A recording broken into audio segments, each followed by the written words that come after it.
here! We're here in Casa Carlita, in Lipa, Batangas.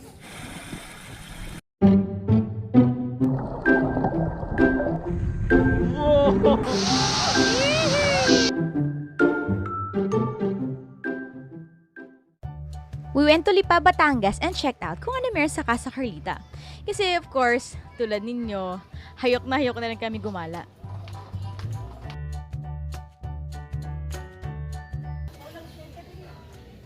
Hi! So dito kami sa village, Villa, Acacia Villa. Come on, let's go!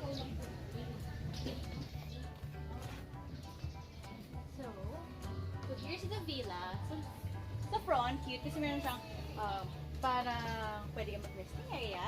Lagyan ng shoes. Siyempre, lagi tayong may sanitizer. Diba? Safety first. Okay. So, ito na siya sa loob.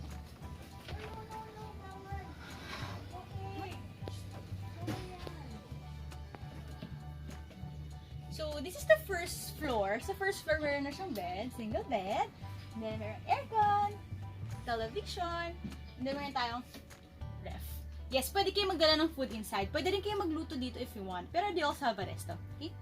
And then, ito pala, yung comfort room, nasa first floor din siya. Yan. Ang bango sa loob ng CR lang. Anyway, may shower. And then, syempre may toilet bowl and the sink. And provided na yung body wash and yung shampoo, meron na doon. Okay? Yan. So, punta tayo sa second floor. Here's the second floor. So, dito naman tayo sa second floor. Sa second floor, mayroong mga extra beds. And then, mayroong isang double bed. Okay, no? Everything is made out of kawayan. Shaiwana. And then, yan. Kita mo yung outside. Sa villa, kasya ang 2 to 6 persons. Diba? Ang daming kasya. So, punta naman tayo sa mga amenities. Let's go! Wait! Before I show you the amenities, eto muna yung dorm rooms. Maximum of 8 persons and 8,000 pesos per night. Here are the amenities. First, ito, plain air lang siya. Pwede ka mag-relax and mag-chill. Pero at night, nag-transform yung area. It's a chilling area and at the same time, movie area. See, ang daming bean bags and comfy seats na pwede mong gamitin.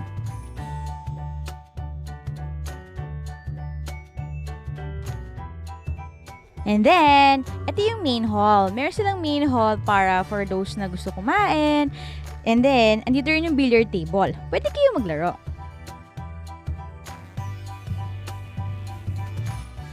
There is also a common kitchen na pwede nyo gamitin if you wanna cook. Meron din silang common comfort rooms for those na nagtitake ng day tour.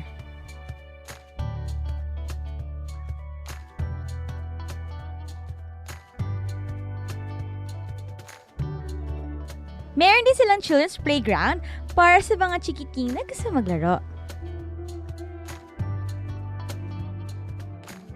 Of course, meron din silang swimming pool. So, ito yung swimming pool, may pang children, may pang adult, and may mga beds. May mga sun-bathing beds. O, diba? Ito naman itsure ng swimming pool at night. Super peaceful. Walang halos gumagamit. Kaya sa gabi kami nag-swim. And, syempre, ay mangitim. Finally, meron silang fire pit. Ayan.